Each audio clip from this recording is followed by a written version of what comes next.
The update this morning is that vigorous eruption of lava continues from Fissure 8 in the lower East Rift Zone, with a lava flow continuing toward the ocean in Vacation Land and Kapoho Beach Lot area. As of 7:30 a.m. this morning, the lava flow front was 430 yards from the ocean and advancing, although slowed rate compared with yesterday. The residents have all been ordered to evacuate this area, and anyone who is left there is likely trapped as the roads are cut off.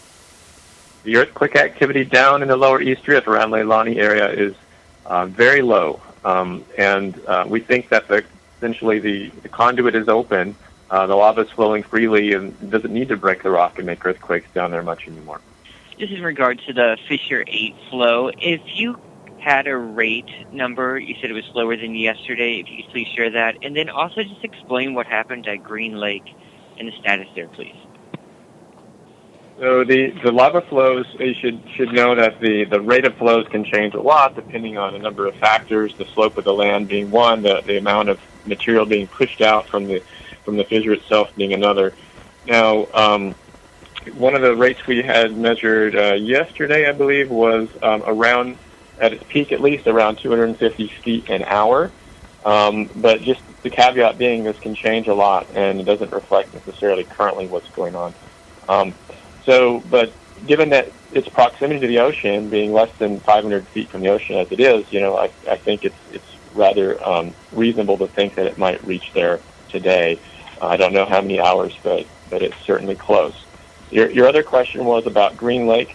The observation was that the lava came around near the Four Corners intersection and curved and went into the Kapoho cone area and then into Green Lake, being the lowest topography in the area. And subsequently, a large steam plume was observed. And from around 10 a.m. until we knew it was gone for sure by 1:30 p.m.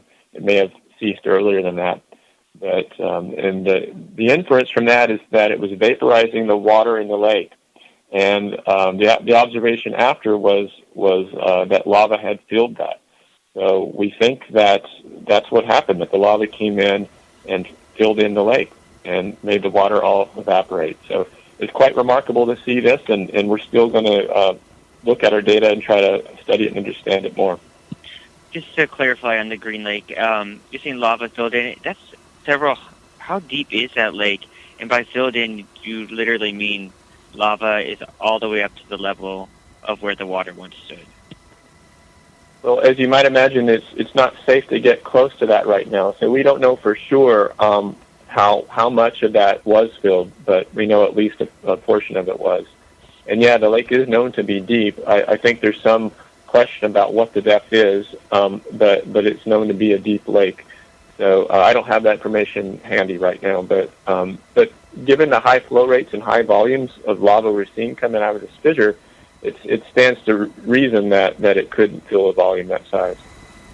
Thanks. So I'm wondering what distinguishes this event from the eruption in Pu'u'o, and is this an extension of that, or could this at some point be considered its own eruption, like Pu'u'o? Hi, Brian, USGS again.